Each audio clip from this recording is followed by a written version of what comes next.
Ok, analicemos ahora las características de esta sucesión, de la cual nos están dando su regla de correspondencia o término general con el cual podemos obtener cada uno de los elementos de la sucesión. Reemplacemos a la variable n por el valor 1 para obtener el primer valor de la sucesión. 1 menos 1 es 0. Todo número elevado a 0 es 1. Ahí tenemos 1. Multiplicado por 2 elevado a 1, que es 2. 2 por 1, el primer elemento de la sucesión sería 2. ¿Cómo sería el segundo elemento? Reemplacemos a la n por el valor 2. 2 menos 1 es 1. Todo número elevado a 1 es el mismo número, entonces aquí nos va a quedar menos 1. Multiplicado por 2 al cuadrado, que es 4. 4 por menos 1 tendríamos menos 4. Tercer elemento, reemplacemos a la variable n por el 3. 3 menos 1 es 2. Todo número elevado al cuadrado se vuelve positivo. Entonces esto nos va a resultar 1. Multiplicado por 2 al cubo, que es 8, tendríamos entonces como resultado simplemente 8. Y ya podríamos anotar cada uno de los siguientes elementos, que son menos 16, 32, y creo que hasta ahí sería suficiente. Todavía se pueden producir más elementos. Y ahora los vamos a ubicar en un sistema de coordenadas para tener la forma gráfica de esta sucesión. Aquí el eje n y ahora el eje a sub n, que es donde vamos a colocar cada uno de los elementos de la sucesión a sub n, mientras que aquí n. Y entonces decimos que cuando n es 1, entonces el valor de la sucesión, el valor del primer término de la sucesión es 2. En el eje a sub n, en el eje y, vamos a anotar los valores de la sucesión. Entonces entendamos de que aquí, a esta altura, estaría ubicado, digamos, el 2.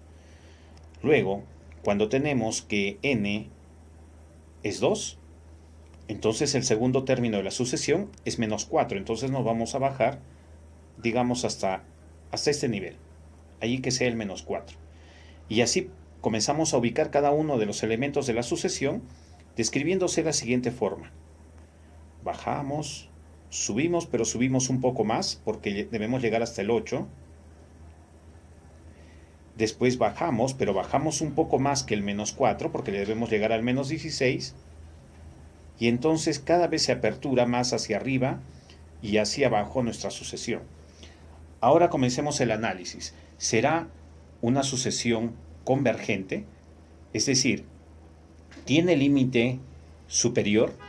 No, porque cada vez se va ampliando más la posibilidad de que el valor en la parte superior suba y también en la parte inferior. Entonces no hay un límite que pueda determinar, que pueda cubrir a esta sucesión. Entonces decimos no es convergente. Tampoco es divergente, porque la sucesión no se incrementa permanentemente hacia arriba, ni tampoco baja permanentemente, entonces no tiene un límite infinito, por lo cual no es divergente.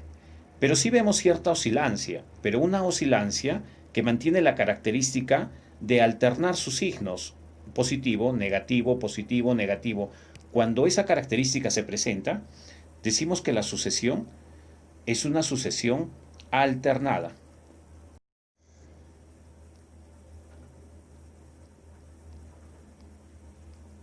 Luego, ¿será una sucesión monótona?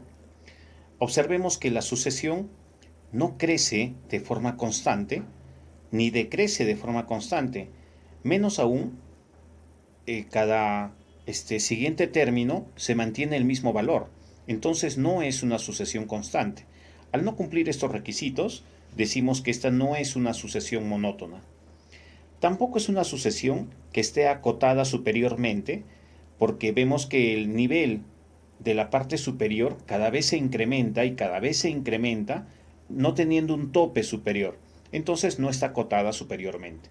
El mismo fenómeno se presenta en la parte inferior.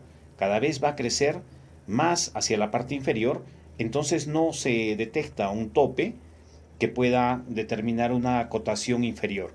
Entonces decimos que solamente es una sucesión alternada.